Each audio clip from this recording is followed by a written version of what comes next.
자, 여러분, 오늘은 마태복음 24장과 25장을 중심으로 예수님께서 말씀하신 재림의 징조와 그리고 종에 관한 연관된 부분을 강의하도록 하겠습니다. 우리가 마태복음 24장을 보면요, 이 마태복음 24장과 25장은 매우 중요한 연관성을 가지고 있습니다. 24장은 흔히들 감람산의 강화라고 합니다. 감람산의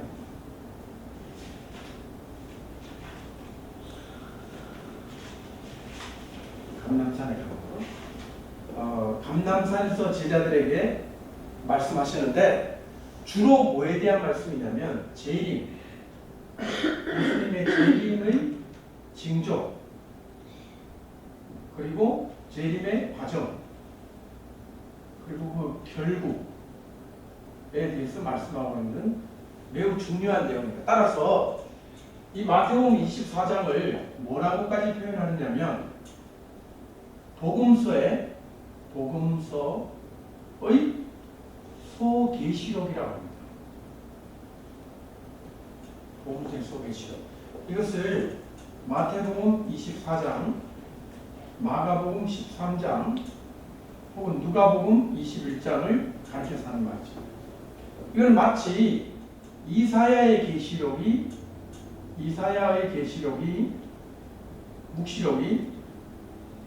이사야 몇 장입니까?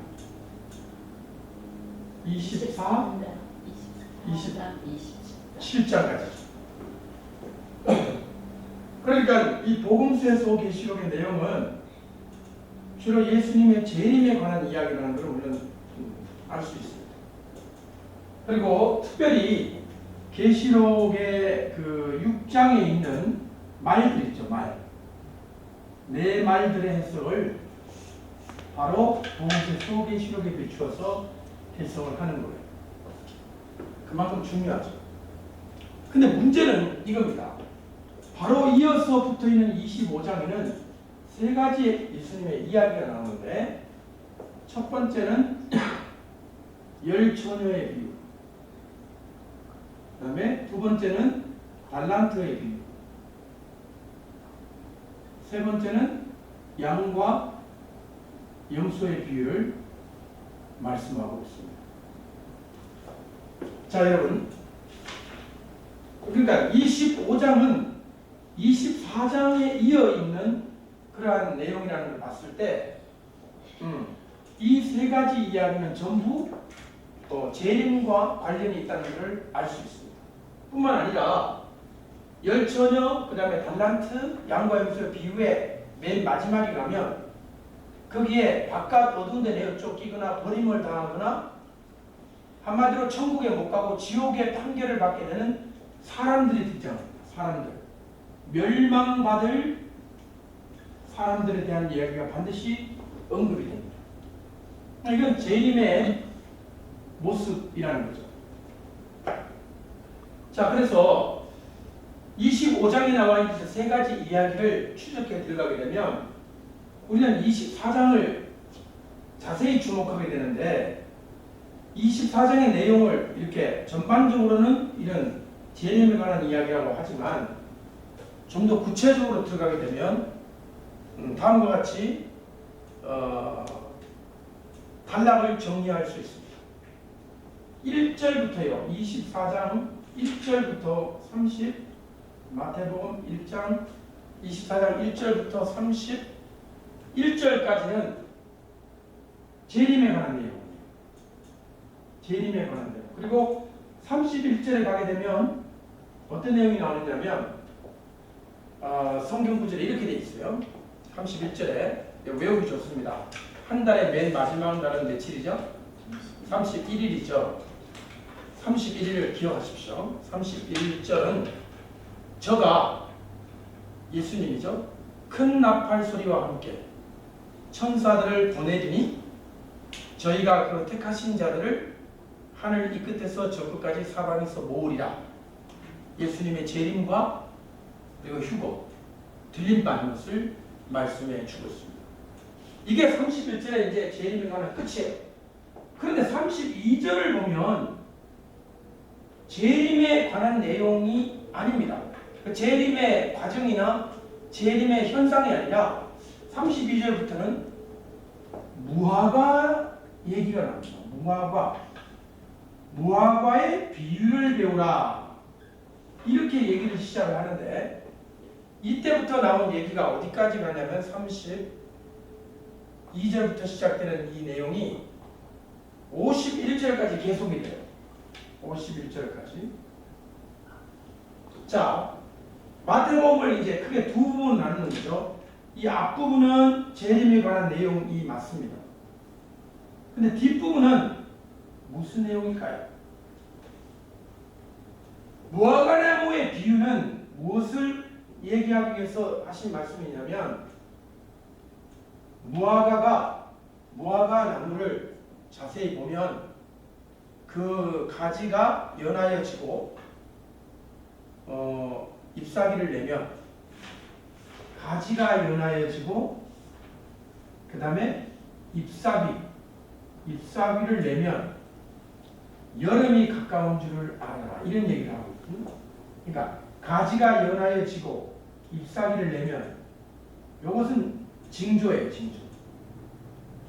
그러면 여름이 가까운 줄을 알아라는 말은 이 재림이죠. 이때 대부분의 학자들이 이 무화과를 바로 이스라엘을 뜻한다고 생각을 하죠. 그래서 이스라엘이 어떻게 되느냐? 가지가 연하여지고 잎사귀를 내는 것 같은 것은 뭐냐면 이스라엘이 회복이 돼가지고 회복이 시작되는, 즉 1948년 이스라엘의 독립을 바로 이 성경 구절에서 찾습니다. 이해되십니까?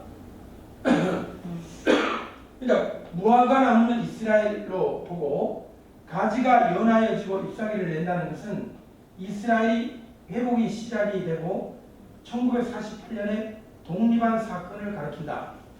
그러면 이제 여름이 가까운데 이 여름은 다름 아닌 예수님의 재림을 따릅시다. 이렇게 말씀하고 있죠.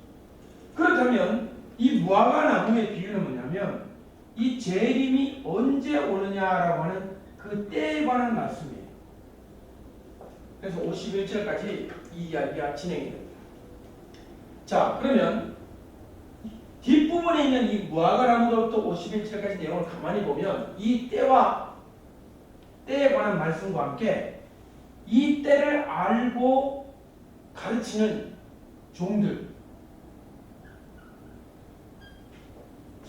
때에 맞는 말씀을 먹여서 성도들을 준비하게 하는 종들에 관한 내용이 51절까지 계속 언급되고 있습니다. 그래서 여러분들은 주목하셔야 될 게 뭐냐면 바로 이 51절로 24장이 끝나고 바로 마태복음 25장이 연결되거든요. 그렇다면 마태복음 25장은 뭐에 관한 말씀이냐? 종들에 관한 말씀이에요. 종들. 이 종들이 이렇게 돼야 된다. 만약에 잘못할 경우는 이렇게 된다. 그러니까 종들이 어떻게 해야 되느냐?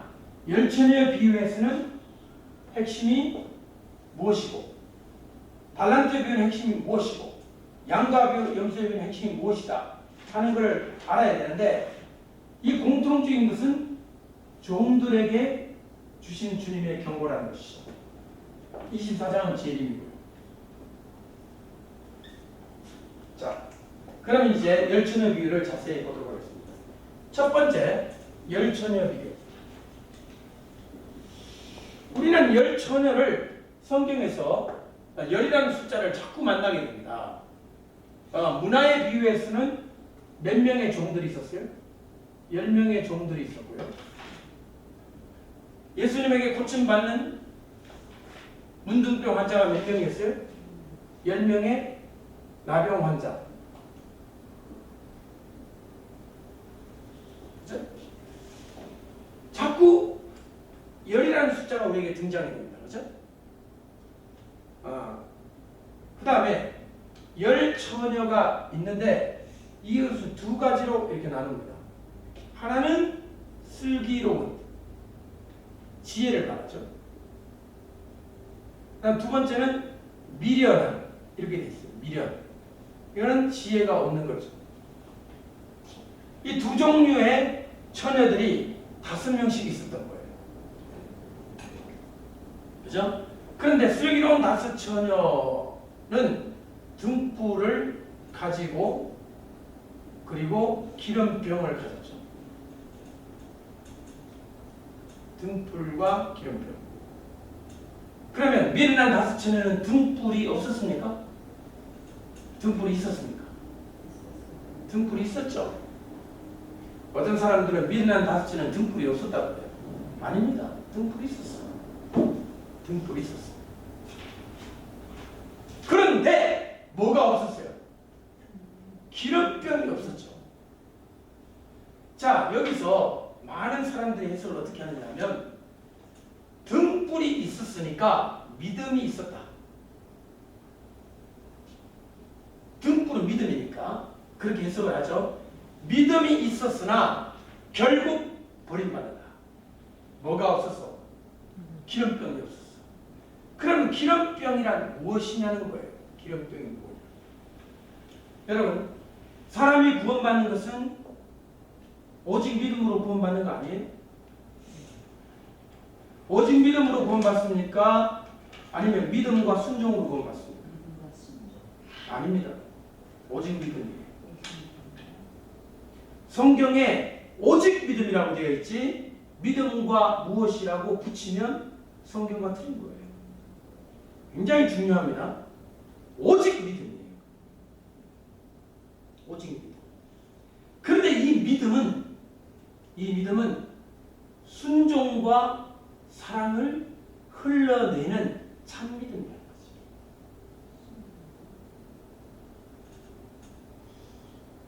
사랑을 흘러내는 믿음이라는 성경 구절은 갈라디아 5장 8절에 나오죠. 사랑으로 역사하는 믿음이라고 나오죠. 믿음은 믿음인데 뭐로 역사해? 사랑으로 역사하는 믿음. 야고보서에 말하면 믿음은 믿음인데 무엇을 산출하는 믿음? 행위와 순종을 산출하는 믿음. 자, 다시 한번 물어볼게요. 참 믿음 하나만 가지고 구원 받아야 안 받아요? 받죠. 참이라고 들어가니까. 그치? 참 믿음 하나만 있으면 구원 받습니다. 왜? 그것은 참 믿음이니까. 참 믿음이니까 순종이 나오고 사랑이 나오고 행위가 나오잖아요. 무슨 믿음이니까? 참 믿음. 참 믿음이니까. 만약에 그 믿음이 가짜 믿음이라면 구원 받아요, 못 받아요? 못 받죠. 이해되십니까? 네. 그럼 오직 믿음이라고 할 때 그 믿음은 밑줄 긋고 그 믿음은 참 믿음을 말할까요? 가짜 믿음을 말할까요? 참 믿음을 말할까요? 참 믿음 하나면 구원받습니다. 정확히 이해하셔야 돼요. 믿음과 뭐를 붙이는 게 아니라 참 믿음 하나면 구원을 받습니다. 자, 보십시오. 그런데 소위 말해서 믿음만으로 구원받지 못한다는 사람들과 믿어도 버림받을 수 있다고 하는 사람들과 요즘 구원론에 대해서 심각한 질문을 제시하면서 사람들을 혼란하게 하는 사람들은 이거 봐라. 5 처녀 봐라. 믿음이 있었다. 그런데 등불이 없어 구원받았다. 그럼 등불이 뭐냐? 등불은 보통 두 가지로 설명하죠. 아니, 기름병을. 하나는 성령으로. 기름은 성령이에요. 그냥 기름 부음 받는다는 것을 성령으로 이제 역사하는 성령의 기름 부음 받는 것을 우리가 하잖아요. 어노인팅. 그 성령으로 해석을 합니다. 또 하나는 요즘 젊은 사람들의 인기 있는 그 기도의 운동, 기도의 집 사람들은 친밀함이라고 합니다. 친밀.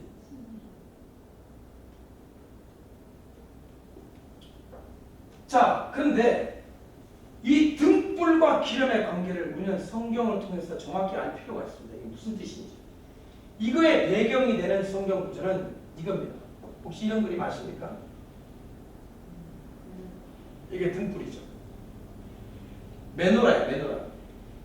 이 주막거리에 붙어있는 이런 등불 아닙니다, 이거. 네? 이거는 우리나라의 주막에 있는 등불이고요. 술주자 딱 써가지고 이렇게. 이거예요, 이거. 자, 그럼 이 등불인데 이 등불에 불이 타오르죠, 이렇게. 스가랴서에 보면, 스가랴서 4장에 보면 이 등불에 불이 타오르기 위해서는 기름이 있어야 되겠죠. 스가랴 4장에는 기름이 어디에서 나온다고 그랬어요? 이게 중요하죠. 기름이 어디에서 나온다? 스가랴 4장에 두 감람나무가 등대 뒤에 있잖아요, 이렇게. 그래가지고 두 감람나무에서 흘러나온 기름이 관을 통하여, 금관을 통하여 어디에 연결되어 있어요? 등대에 연결되어 있는 거예요. 등대.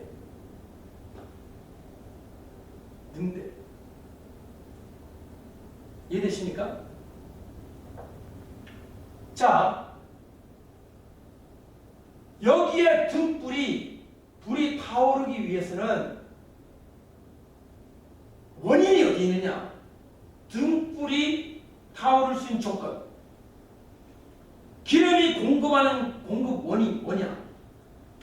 바로 이 두 개의 감람나무라는 거예요. 감람나무. 올리브나무죠. 이 올리브나무가 이렇게 등대 옆에 있는 이 등대는 불이 타오르고, 만약에 감람나무가 없거나 감람나무가 죽었거나 감람나무가 병들었으면 이 기름이 나와야 안 나와요? 기름이 안 나오죠. 이해되십니까? 자, 이거 한번 보세요. 그러면 보십시오. 등불은 내놓았죠. 등불은 있어. 불 타올라. 근데 등불 옆에 뭐가 있어야 된다고 그랬죠? 기름병이 있어야 된다고 그랬죠. 마태복음 25장에는. 근데 기름병이 뜨다는 게 성령이다, 친밀함이다 그랬는데, 이거를 보니까, 이 성경 구절을 보니까 기름의 공급원은 다름 아닌 뭐예요? 하나님의 종들 아닙니까? 감람나무는 선지자를 뜻하거든요. 선지자. 그러니까 기름병이 준비됐다는 것은 무슨 뜻이냐? 선지자를 통해서, 하나님의 종들을 통해서 그 기름이 충분히 준비되어 있는 상태를 말하는 거예요. 그럼 선지자, 하나님의 종이죠. 자, 여러분, 밀란 다섯 처녀가 되면 구원 못 받는다, 믿음이 있어도 구원 못 받는다, 이렇게 주장하는 사람들은 이 다섯 처녀 혹은 열 처녀를 개인으로 생각하는 거예요. 사람 한 사람이 없어요. 사람 하나하나. 그러나 우리가 성경에 보면 처녀를 교회로 표현하는 구절이 있지 않나요? 교회가 신부잖아요. 주님과 함께 혼인잔치에 들어가는 그 신부는 우리 개개인을 뜻하지만, 우리 개개인이 전부 합쳐진 하나님의 교회를 그리스도의 뭐라고 해요? 신부라고 하잖아요. 그러면 여기에 있는 이 다섯 처녀는 다섯 교회로 볼 수 있는 거죠. 자, 개인으로 볼 것이 아니라, 그러면 슬기로운 다섯 처녀는 어떤 교회냐? 등불이 있고 기름이 계속 공급되는 거예요. 누구 때문에 공급될까요? 하나님의 누구 때문에? 종들 때문에. 보십시오. 열 처녀의 비유는 궁극적으로 뭐에 관한 거라고 그랬죠? 종들에 관한 거라고 그랬잖아요. 그럼 미련한 다섯 처녀는 뭐가 없어서 불이 꺼지는 걸까요? 나중에 기름병은 누구에 의해서 준비된다고? 선지자, 하나님의 종들. 자, 열 처녀의 비유를 지금까지는 처녀 하나하나를 한 사람이다, 한 개인으로 보았기 때문에 안 풀렸던 거예요. 그래서 아무리 믿음이 있어도 버림받는다. 분명히 믿음이 있으면 구원 받는다고 되어 있는데 믿음만 가지고는 안 된다. 그래가지고는 그게 다른 것을 자꾸 첨가시키는 그러한 사람들의 목소리가 지금도 막 일어나고 있어요. 그럼 여러분, 참 믿음만 있으면 그게 다 흘러나오는데 믿음에 뭐를 갖다 붙인다? 성경에 없는 거예요. 이건 성경 말씀에 어긋나는 거예요. 참 믿음만으로 구원받는 거예요. 왜냐하면 참 믿음이 있으면 분명히 순종이 나오고 행위가 나오고 그 다음에 사랑이 나오기 때문에 그 믿음이 가짜이기 때문에 구원을 못 받는 거예요. 선행이 없기 때문에 구원 받는 게 아니라. 이해되십니까? 요즘 이런 말 들어보셨죠? 한국교회는 믿음만으로 구원받는다는 말 때문에 타락했다. 여러분, 믿음만으로 구원받는다는 뜻을 정확히 안 가르쳐서 그래요. 믿음으로 구원받는 게 맞습니다. 돈으로도 못 가요, 하나님 나라. 거듭나면 가는 나라 하나님 나라. 오직 믿음입니다. 오직 믿음. 따라합시다. 오직 믿음. 오직 참 믿음만 있으면 구원받습니다. 아멘? 자, 그럼 보세요. 참 믿음을 가졌는데 처음부터 바로 장성한 분량이 됩니까? 처음에는 어린아이로 시작합니까? 그럼 어린아이 지옥 갑니까? 어린아이 지옥 갑니까? 예수 믿고 거듭났는데 아직 어린아이야. 그럼 너 지옥 간다 이래야 됩니까? 너는 지금 참 믿음 있지만 그리스도 안에서 뭐라 해요 지금? 어린아이야. 아무것도 몰라. 그럼 지옥 갑니까? 이렇게 가지고 사람을 협박하는 사람들이 있습니다. 어디에 장성한 분량만 천국 간다고 되어 있어요? 어린아이도 지옥 가? 어린아이가 지옥 가요? 아니, 어린아이도 십자가 우편에 다닌 강도 그 어린아이 아니에요. 예수 바로 믿었으니까. 뭘 했습니까? 뭐 집사가 됐습니까? 뭐 헌금을 하면 됐으니까 십자가에 다녀가지고 믿어가지고 천국 갔잖아요. 그래도 천국 가야 한 거예요. 천국 가는 거예요. 천국 가는 거예요. 이것은 교회에 관한 말이에요. 등불에 불이 왜 꺼지느냐는 거예요. 뭐가 문제인 거예요? 종들이 죽었거나 썩었거나 병들었을 때 더 이상 등대 기름이 공급 안 돼. 제가 이거 강조 많이 했죠. 여기에 무슨 기름이 들어가야 돼요? 성경에 금기름이라고 되어 있죠. 금기름. 올리브유 사보세요. 올리브유를 사가지고 부어보세요. 색깔이 어떻든 거예요? 황금색이죠. 진짜 기름을 말하는 거예요. 그런데 이 선지자들이 성령의 금기름을 흘러내지 않고 불을 켜니까 황금빛 불꽃이 나오는 게 아니라 빨간불이 나와. 빨간불. 초록색 불이 나와. 왜 그럴까요? 인간의 문화적인 기름. 성령이 아닌 인간적인 얄팍한 잔꾀를 가지고 목회적 기법을 발휘해서 하니까 성령이 우리에게 공급해주는 황금빛 찬란한 불꽃이 아니라 빨간 불꽃, 파란 불꽃, 초록색 불꽃, 보라색 불꽃이 나오고 그러다가 꺼져버려요. 문제는 누구에게 있다? 종들에게 있다. 예수님 지금 그 말씀을 해주고 있는 거예요. 저는 열처녀 비유해서 경고를 받아야 될 것은 뭐냐? 성도들이 아니라 주의 종들이라 이 말이에요. 요즘 이 본문 가지고 뭐라 그래요? 성도 여러분 준비 안 하면 주님 못 맞습니다. 이렇게 하잖아요. 성도도 준비 안 하면 주님 못 맞죠. 틀린 말은 아니에요. 그러나 이 본문의 근본적인 뜻은 성도들보다도 이 교회를 목양하고 이 교회 등불에 기름을 공급하는 책임이 있는 하나님의 종들에 관한 말씀이라는 겁니다.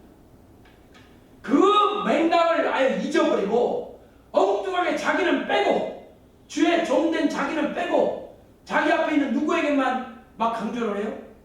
성도들에게만 준비하라고 하는 거예요. 이게 성도들이 준비하라는 얘기가 아니라 종들이요 깨어가지고 기름을 많이 공급해서 너무나 많이 흘러 넘쳐가지고 따로 엑스트라 오일 병을 넣어놓을 만큼 준비를 해야 이 얘기예요. 여기는 그게 없었어요. 뭐만 있었어요? 등불만 있었어요. 자, 여러분 보세요. 이게 환란 시기와 관련이 있습니다. 편안할 때는 니나 너나 다 할 것 없이 신학 배워서 목사가 돼요. 환란이 정말 시작될 때 목사가 많이 나올까요? 신학교 많이 갈까요? 기름이 귀하겠죠. 바로 그때예요. 이때는 저장된 기름을 사용해야 되는 거예요. 안 나오니까. 주의 종들이 없으니까. 벌써 지금 신학교가 입학생 지원이 줄었어요, 안 줄었어요? 호남 신학교에 줄었어요, 안 줄었어요? 잘 모르겠어요. 전국의 신학교 지원자 다 줄었어요. 줄어가지고 이대로 계속 가다가는 신학교 교수 월급도 못 주게 생겼다. 미국에 있는 교회들은 문 닫는 신학교 많고, 한국 교회도 옛날에 뭐 8대1, 뭐 9대1, 10대1 같은 그런 신학교들이 지금 점점 지원자가 줄어들고. 왜? 갈 데가 없거든. 목사 돼봐야 갈 데가 없어요 지금. 목회자 자리 하나 하면 원서 100개씩 들어와. 원서. 그러면 꼭 실력으로 된다고 보장할 수 있어요? 100명인데? 다 자격되는데? 거기에서 부정이 생기는 거예요. 장로 아는 사람, 그 목사 아는 사람, 이런 식으로 해가지고 엉터리로 되는 거 아니에요? 그렇겠어 안 그렇겠어? 얘기 좀 해봐요. 네? 제가 뭐 없는 말 지어내고 있어요? 거기서부터 뭐가 있느냐? 잘 들으세요. 성직 매매까지 들어가고 있어요. 무슨 매매? 성직 매매. 성직을 차지하는데 뭐를 주고 그걸 차지해? 돈 주고. 우리나라는 아직 거기까지는 안 갔다고 믿고 싶어요. 그러나 공공연히 성직 매매가 일어난다면 이것은 하나님이 그 교회를 다 버릴 거예요. 둑구덩이 다 치버릴 거예요. 왜? 시몬이 그랬잖아요. 돈을 주며 가로되 나에게 이 은사를 주소서. 그래 베드로가 하는 말이 너는 이 은과 함께 망하라. 멸망할지어다. 그랬죠. 성직을 돈을 주고 사면 멸망하는 거예요. 있을 수가 없죠. 그런데 계속 이대로 가다가는 그런 일이 생길 수 있겠다는 우려가 생겨야 생겨요. 우려가 생깁니다. 문제는 누구들이냐는 거예요. 성도들이 아니에요. 종들이라 이 말입니다. 종들. 이 열천에 비유해서 경고를 받아야 될 사람은 성도들이 아니라, 성도들도 물론 받아야 되지만 진짜 중요한 포인트는 종들이에요. 이거 포인트를 놓치고 지금까지 설교했잖아요. 이해되십니까? 두 번째는 달란트 비유잖아요. 달란트 비유는 내용이 어떠냐면 일단 주인이 나와요. 그 다음에 종이 있어요. 주인이 종에게 달란트를 맡겨요. 5개, 2개, 1개. 그죠? 그럼 이 종은 어떤 신분의 사람이냐? 우리가 마태복음 24장부터 쭉 읽어 내려가면 종은 무슨 일을 하는 사람이냐? 이 종은요, 주인의 소유를 따라합시다. 주인의 소유. 주인의 소유. 여러분, 주인의 소유 중에 가장 중요한 게 돈일까요? 밭일까요? 사람일까요? 사람. 주인으로부터 그 집사람들을 맡아 때를 따라 양식을 나눠주는 종은 복이 있도다. 그런 구절 나오죠. 그러니까 이 종은 누구를 맡아요? 집 사람들을 맡아요. 누구를 맡아? 집 사람. 사람들을 맡은 사람이에요. 이 종이. 저를 보세요. 그러면 이 달란트라고 표현은 돼 있잖아요. 이게 1달란트, 2달란트, 5달란트. 이게 달란트가 돈의 단위예요. 달란트가. 어제 우리가 공부했던 것처럼 달란트 하나가 50만 불이라고 그랬죠. 야, 우리나라 돈이 약 5억 원에 해당한다고 했거든요. 가장 현대에 그러니까 근접하게 연구한 학자의 연구 결과예요. 한 달란트가 50만 불, 5억 원. 자, 그러면 5억 원이 결코 작은 돈 아니죠. 한 달란트가. 그러면 이렇게 받겠다는 말이 진짜 돈을 받겠다는 뜻이 아니라는 말이 되겠죠. 그만큼 가치가 있다. 뭘까요, 결국? 생명이에요, 생명. 이 종은 누구를 맡아 있는 사람들이에요? 집사람들. 자, 그럼 잘 보세요. 종의 학위에 따라서는 이 집사람들이 죽기도 하고 살기도 하고, 그죠? 이 집사람들의 운명이 누구에게 다 달려있어요? 종에게 달려있잖아요. 그래서 누가복음에 가면 이런 구절이 나오잖아요. 유명한 예화인데, 예수님의 이야기인데, 주인이 혼인잔치에 갔어요. 멀리. 밤중에 돌아와요. 밤중에 돌아오는데 문고리를 잡고 있어요. 문고리를 잡고 있는 종이 있고 집사람들은 다 자고 있어요. 네? 이 집사람들을 다 잠자고 있을 때도 종은 문고리를 잡고 있어요. 그래가지고 주인이 오시면, 밤중에 오시더라도 종이 문을 열어주면 그 종은 복이 있으리로다. 그리고 뭐라 그러냐면 주인이 와서 이 종에게 잘했다 할 뿐만 아니라 종을 자리에 앉히고 주인이 허리를 두르고 음식을 갖다 누구한테 바쳐요? 여러분 이거 알고 계세요? 이 구절? 종이 누구한테 음식을 갖다 바쳐야 돼요? 주인한테. 근데 그 이야기는 누가 누구에게 음식을 해줘요? 이해됐어요? 여기서 분명히 주인은 예수님이죠. 이 종은 목회자들이란 말이에요. 그럼 누가 누구에게 음식을 갖다 바쳐? 이런 경우가 성경의 일반적인 표현이에요? 매우 독특한 표현이에요. 어떻게 이럴까요?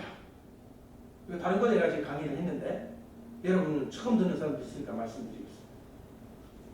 어떤 경우에 주인이 자리에 앉아서 대접받는 게 아니라 종을 앉혀놓고 그 앞에 음식을 갖다가 이렇게 먹으라고 합니까? 수고했다고.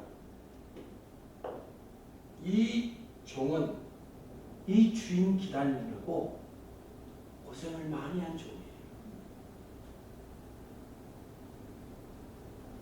주인의 마음에 어떻게 됐어? 마음에 감동이 된 거야. 여러분 계급이 낮아가지고 2등병도 안 되고 1등 짝대기 하나밖에 안 돼도 별 2개인 사단장이 와서 거수 격려를 해. 1등병한테. 어떤 경우에 그럴까요? 전사가 있을 때. 그렇지.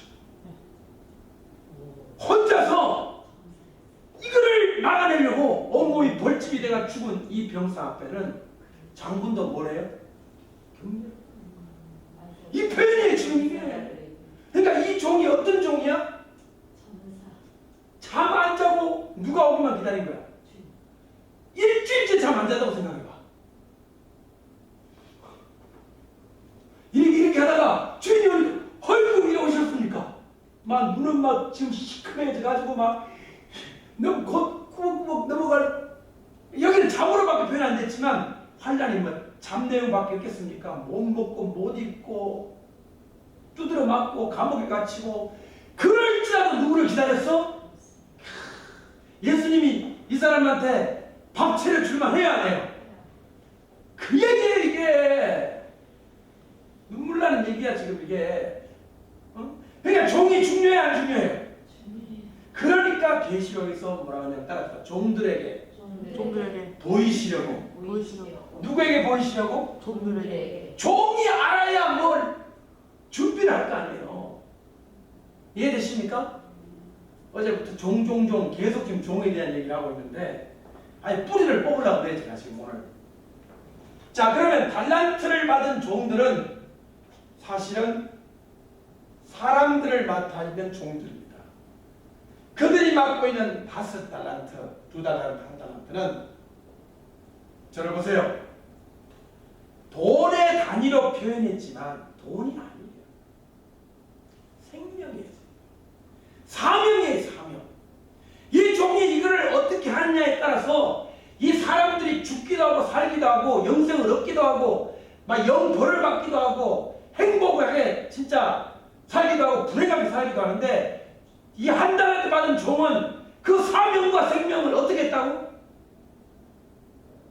받은 즉시 어떻게 했다고? 땅에 묻었잖아요. 근데 그 다음 구절이 어제 공부했지만 묻어놓고 따라합시다. 오랜 후에 따라합시다. 오랜 후에 오랜 후에 이게 기가 막힌 거예요. 묻어놓고 묻어놨어. 묻어놨어. 묻어놓고 얼마 후에? 오랜 후에. 저는 이 오랜 후에 때문에 바로 이 한 달란트 받은 종의 정체를 알게 됐던 거예요. 따라합시다. 오랜 후에. 오랜 후에 오랜 후에. 오랜 후에 네, 오랜. 분명히 받았으나 그걸 땅에 묻어놓았던 사명도 생명도 묻어놓았던 이 종은 오랜 후에 주인이 왔을 때 자 묻어놨으니까 이 오랜 기간 동안에 역사가 있었어요 없었어요? 아니 역사 하나님의 역사 말입니다. 묻어놨으니까 없죠. 뭐. 아무것도 없죠. 반면에 이 종들은 어떻습니까? 장사를 했다 그랬죠? 따라합시다. 장사를 했어. 장사를 했어. 남겼죠. 남겼다. 근데 이 종은 어디에 들어가 있으니까? 땅속에 들어가 있으니까 남길 게 없잖아요. 그래가지고 주님이 재림할 때 몇 달란트가 나왔어? 이거밖에 안 나온 거예요. 여러분 주목해 보십시오. 저는 이 이야기를 들을 때요. 저는 주님의 이 가혹한 심판 앞에 이해를 못했습니다. 한 달란트를 써버린 것도 아니고 이거를 술 먹고 바꿔버린 것도 아니고 강원랜드 가가지고 뭐 땡기다가 없어진 것도 아니고 도박을 한 것도 아니고 낭비를 한 것도 아니에요. 고의 원금 보장한 거잖아요. 그런데 얘를 저 무익한 종을 바꿔줬는데 왜 쫓으라고 합니까? 주인에게 뭐 손해를 시켰어요? 저는 이해가 안 됐어요. 우리 영대 형제가 한 명을 받았어. 주일 앞에 학생을 하려. 1년이 지났는데 한 명 그대로 데리고 왔어. 그러면 목사님이 저 김영대를 바깥 어둔데 내가 쫓으라. 이러면 되겠어요? 한 명 1년 동안 유지하기도 쉬워 어려워? 어렵잖아요. 그것도 그거 안 떨어지게 하려고 맨날 그냥 떡볶이 사주고 했는데 한 명 그대로 있으니 바깥 놈들에게 쫓으라. 저 이해가 안 됐거든요. 그러니까 뭐냐면 한 달란트 받은 자의 죄가 뭐냐는 거죠. 무엇이 그의 죄인가? 세상적 기준을 보면 한 달란트 받은 자가 심각한 흉악범이 아니에요. 오히려 나름대로는 뭐 똑똑하다고 혹시 내가 잘못하다가 그냥 날려버릴까봐 고이고이 묻어놓은 게 어떻게 보면 좀 똑똑한 행동을 한 거 아니에요? 야, 가만히 있어 너. 없애지지 마. 그냥 주님 오니까 이거 파가지고 갖다 줬다. 본전을 한 거잖아요. 본전. 중고 그대로 줬잖아요. 제가 말씀 여러 번 드렸지만 따라해 보십시오.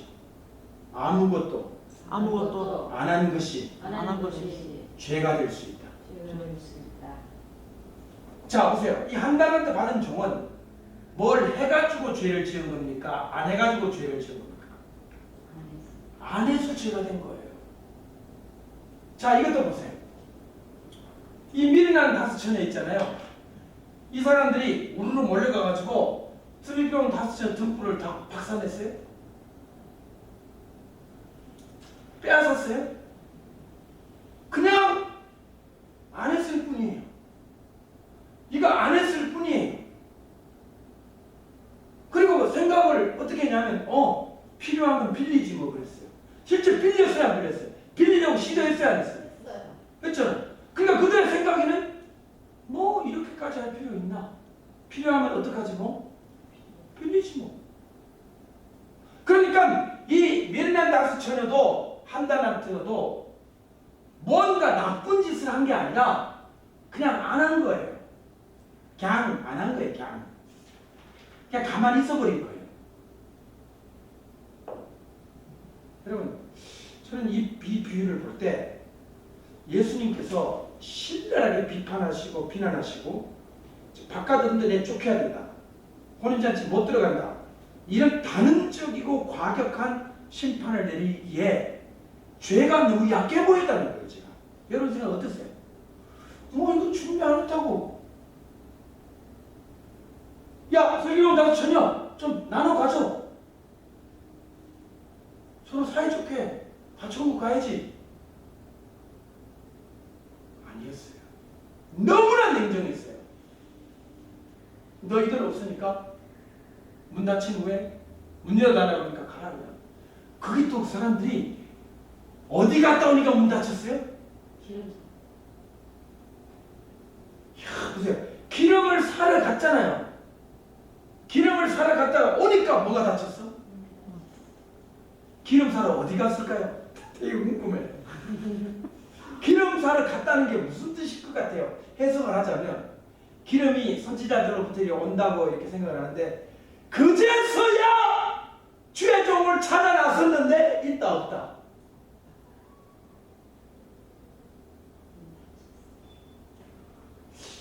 여러분 해석을 하면 그렇게 되는 거 아니겠죠? 갔다 오니까 이미 뭐 닫혀버렸다. 닫혀. 두들기니까 열어줘야 안 열어줘. 따라합시다. 나는 너희들이 누구인지 모른다. 너무 냉정하지 않아요? 이 너희들이 누구인지 모른다는 뜻이 뭘까요? 잘 들으세요. 중요한 얘기입니다. 너희들이 누구인지 모른다는 말씀은 애초부터 하나님의 자녀가 아니었다는 거예요. 무섭지 않아요? 하나님의 자녀인데 버림받았다가 아니라 애초부터 너희들은 구원도 받은 사람이 아니고 하나님의 자녀도 아니고 그랬다. 8절을 보세요. 하나님의 자녀도 아니고 구원도 안 받았는데 교회에 올 수 있어요? 없어요? 교회 올 수 있어요. 하나님의 자녀 아니고 구원 안 받는데 목사 될 수 있어요? 없어요? 될 수 있어요. 하나님의 자녀도 아니고 구원도 안 받았는데 교회 만들 수 있어요? 없어요? 있잖아요. 그런 교회들입니다. 이 교회가 그냥 미련하니까 IQ가 낮은 게 아니에요. IQ가 좀 낮고 공부 못한다, 뭐 서울대학 못 갔다 이런 뜻이 아니라 이 미련하다는 얘기는 벌써 성령이 없는 거예요. 겉모양만 등불만 가지고 있는 거예요. 이해되십니까? 이런 가짜 교회가 있어요, 없어요? 있죠. 그 가짜 교회 다니면 안 되는 거죠. 바로 그 말씀을 해주고 있는 거죠.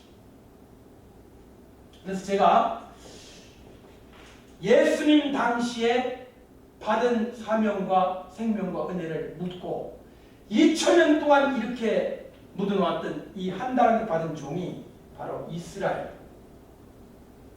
이 아닌가 한다. 그렇게 얘기를 했더니 교학실에서 엄청난 되게 충격적이고 반기가 들어왔습니다. 그렇다면 이스라엘을 미워하는 그 아니냐? 대체 신앙은요. 이스라엘을 미워하는 걸 뭐라고 하느냐면요. 반유대주의라고 합니다. 이거를 엔티세미티즘이라고 합니다.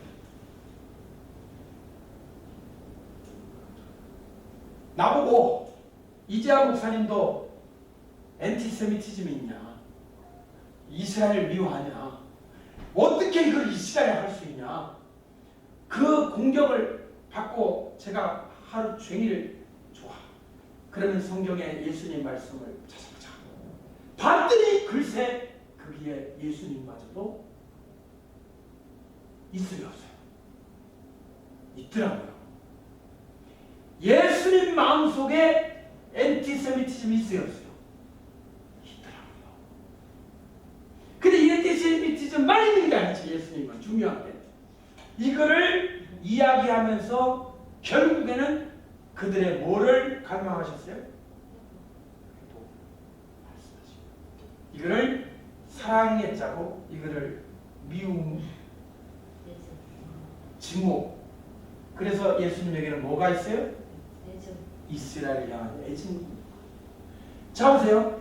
예수님이 사랑이 많으시다, 이 회복만 있다 얘기하면 예수님의 진정한 모습을 몰라요. 예수님의 눈물을 몰라. 예수님의 타는 가슴을 몰라. 예? 맞죠? 예수님 막 말씀하시기를 암탉이 새끼를 모으려 하는 것처럼 내가 얼마나 그러냐고 눈물, 이것만 있었으면 눈물 안 흘려요. 그들 속에 있는 그 악한 뿌리들, 어제 그거 보세요. 나의 왕됨을 원하지 않았던 백성들, 그들을 끌어다가 다 어떡하라고 그랬어요, 주인이? 저 죽이라고 그러잖아요. 어떻게 예수님 입에서 그런 말이 나오죠? 무섭지 않아요? 우리는 예수님이 있잖아요. 이걸 아셔야 돼요. 산상에 몇 복이 있어요? 8복이 있죠. 바리새인 저주문에 7가지의 저주가 있어요. 마태복음 23장, 8복은 마태복음 8장, 마태복음 5장인가? 5장의 8복이죠. 보세요. 예수님의 8복만 보지 말고요, 예수님의 저주도 봐야 돼요. 예수님의 뭐도 봐야 됩니다? 저주. 이 저주는 누구에게 관한 거냐? 바로 이스라엘의 지도자들, 특별히 바리새인들, 사두개인들, 그죠? 대제사장들, 이들을 이렇게 예수님이 공격을 했기 때문에 이들은 예수님을 어떻게 하고 싶었어요? 죽이고 싶었어요. 예수님의 십자가에 2가지 이유가 있잖아요. 하나님 편에서는 인류의 죄를 위한 속죄 제물이지만 그 당시 상황으로 봐서는 누가 예수님을 죽이고 싶어 했다고? 종교 지도자들이 죽이고 싶어 했어요. 그걸 아셔야 돼요. 근데 예수님은 한 걸음 더 나아가서 백성의 자기 땅에 오면 자기 백성이 영접지 아니하였다 그랬잖아요. 자기 땅, 예수님의 땅에 유대 나라에 왔는데 유대 백성들이 예수님을 원해서 안 원했어요. 원하지 않았다. 그래서 이방에 있는 너희들이지만 영접하는 자, 곧 그 이름을 믿는 자들에게는 하나님의 뭐가 되는 권세를 줍니다. 자녀가 되는 권세를 줍니다. 그게 예수님의 그 요한복음이 뼈 있는 말씀이에요. 자, 그 다음에 세 번째는 제가 하도 열심히 강의를 했기 때문에 지금쯤 다 이해를 할 겁니다. 바로 양과 염소입니다. 양과 염소. 양과 염소.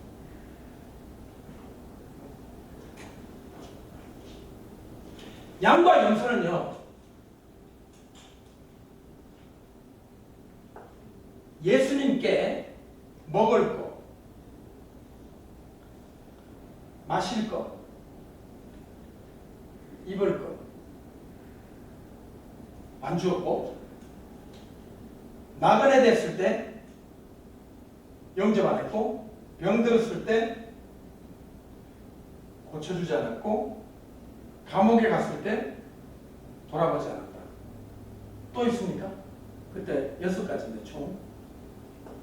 먹을 것도 주지 않고, 마실 것도 주지 않고, 입을 것도 안 주고, 나그네 됐을 때 영접도 안 했고, 병 들었을 때 고쳐주지 않았고, 감옥에 갔을 때 돌아보지 않았다. 이렇게 6개 맞나요? 네, 맞아요. 그런데 예수님이 그랬어요. 염소 보고, 야 이놈들아, 너희들 왜 나한테 안 그랬냐? 그러니까 염소가 하는 말이, 염소들이 하는 말이, 우리가 언제 안 그랬습니까? 우리가 예수님한테 안 그런 적이 있습니까? 전혀 자기들의 잘못을 몰라요. 그런데 예수님이 하는 말이 뭐냐면, 이라는 말이 중요해요. 누구한테? 소자 중에 하나에게 안 한 게 나한테 하는 거다. 이 소자가 뭐냐? 바로 종들이에요. 이 소자, 예수님이 지금 말씀하고 있는 상황에서 이 소자, 저 소자가 아니라 이 소자. 그럼 예수님 앞에 누가 있었어요? 누가 있었느냐? 감람산에서 예수님의 설교를 듣고 있었던 종들이 있었어요. 제자들. 이 소자들 중에 하나에게 안 한 게 나한테 하는 거예요. 그러면 보세요. 여기 또 죄가 뭐냐? 소자를 때렸어요? 소자를 죽였어요? 소자에게 막 강제로 막 감기 걸리게 했습니까? 그냥 소자야 먹든지 말든지 가만히 있었어. 마시든지 말든지 가만히 있었어. 아무것도 뭔가 적극적으로 죄를 지은 게 아니라 가만히 있었던 거예요. 가만히. 그게 죄가 되었다. 놀랍지 않으세요? 그럼 이게 언제 상황이냐는 거죠. 여기에 이 먹지 못하고 마시지 못하고 입지도 못하고 나그네 병 감옥은 이 소자들이 궁극적으로 말하면 대환란 중에 주의 종들이 당하는 고통을 말하는 겁니다. 주의 종들. 바로 엘리야 같이. 그리 시내가에 가도 먹을 게 없고 까마귀도 막 오다가 안 오고 까마귀도 막 힘들었겠지. 까마귀 쥐가 먹어야 되는데 쥐는 먹지 않고 누가 갖다 줬어요? 주의 종 엘리야에 갖다 주니까 까마귀도 영양실조 걸려가지고 까마귀도 안 나타나서 있어. 살았는지 죽은지 성경에는 없지만 제가 확실하게는 죽었을 것 같아요. 얼마나 불쌍해요. 그리고 나서 엘리야 선지자가 어제 공부한 대로 그 사렙다 과부에게로 가잖아요. 이것은 2000년 역사 동안에 주의 종들의 고통과 고난을 말하기도 하고, 특별히 이거는 24장에 이제 이어서 보게 되면 환난 중에, 대환란 중에 주의 종들이 당한 고통을 말합니다. 이때 양들은 어떻게 해요? 양들은 맞아요. 먹을 거 어떻게 해요? 마실 거 주고 입을 것도 주고, 나그네 됐을 때 잠깐 들어오세요. 좀 쉬었다 가세요 해주고, 병 들었을 때 약 발라주고, 감옥에 갔을 때 찾아보고 힘내시라고 그러고 해야 돼요, 안 해야 돼요? 해야 됩니다. 근데 하기가 쉽겠어요, 안 하기가 쉽겠어요? 안 하기가 쉬워요. 아니 내가 뭐 굳이 그렇게까지 할 필요 있나 뭐. 응? 그냥 가만히 있는 게 본전이다. 근데 어떻게 된 결과는? 결과는 어떻게 됐냐고요, 이 염소가. 바깥 어두운 데 가서 멸망을 당하잖아요. 아무것도 안 한 것 때문에.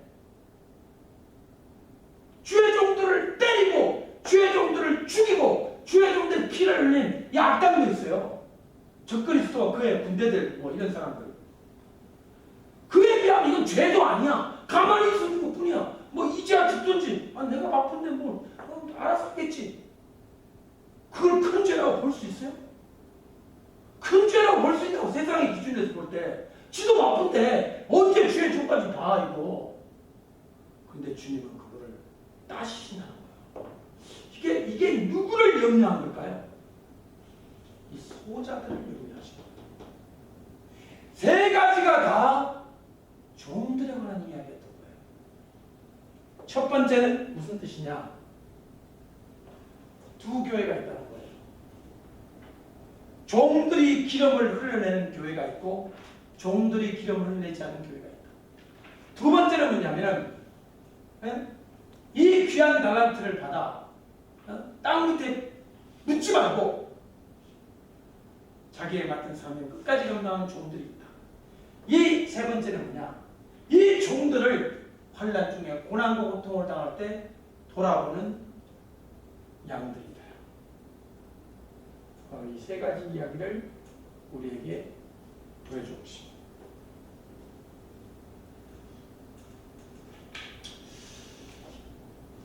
여러분, 이 외에도 계시로 올리하는 키 중에 하나가 바로 이 종이라는 사실을 염두에 둔다면, 그리고 이스라엘과 관련해서 이것을 생각하면 더 많은 공부를 할 수 있을 거예요. 저는 아직도 끝나지 않았어요. 지금 계속 지금 이 종에 대한 주제가 계속 속에서 자꾸 이렇게 올라오고 성경을 공부하고 싶어지는데, 그래서 어제도 제가 잠시 언급했지만은 달란트 비유, 열심히 살라 그런 얘기 아니에요. 이거 양반에서 가난한 자 도와줘라 이거 아니에요. 단순히 도덕적인 얘기가 아니라는 거죠. 전부 그렇게 가르쳤죠. 이걸 보고 열심히 살자. 이거 보고 착한 사람이 되자. 길거리 거지가 동냥하면 도와주자. 그렇게 적용을 했지. 이것이 그렇게도 마지막 때 메시지와 연결되어 있는지 우리는 24장의 빛을 통해서 밝혀진다는 거죠. 오늘 여기까지 하도록 하겠습니다. 감사합니다. 네. 감사합니다. 네.